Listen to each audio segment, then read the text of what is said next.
আজ আমি বানাবো সাবুদানার খিচুড়ি। প্রথমে 1 কাপ সাবুদানা নিয়ে নিয়েছি, মোটা দানা সাবু। সেটাকে আমি ভালো করে ধুয়ে 1.25 কাপ জলে আমি 2 ঘন্টা ভিজিয়ে রেখেছিলাম। কড়াইতে আমি ঘি দিয়ে দিয়েছি, তাতে 1/2 চামচ জিরে, কারি পাতা, 1 সেকেন্ড নাড়াচাড়া করার পর কাঁচা লঙ্কা কুচি দিয়েছি 4-5টা কাঁচা লঙ্কা কুচি।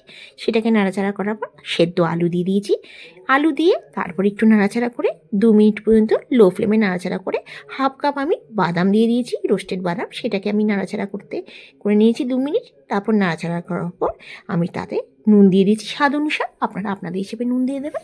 নুন দেওয়ার পর তারপরে আমি সাবুদানাগুলো দিয়ে দিয়েছি। এই সাবুদানার খিচুড়ি নিরামিষ দিনে, একাদশীর দিনে আপনারা বানিয়ে খেতে পারেন।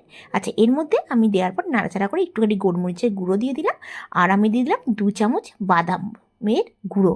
আমি বাদামটাকে মিক্সারে গুঁড়ো করে নিয়েছি, অবশ্যই বাদাম গুঁড়োটা দেবেন। তারপর 2 মিনিট ঢাকা দিয়ে আমাদের ঝরঝরে সাবুদানার খিচুড়ি তৈরি হয়ে গেল।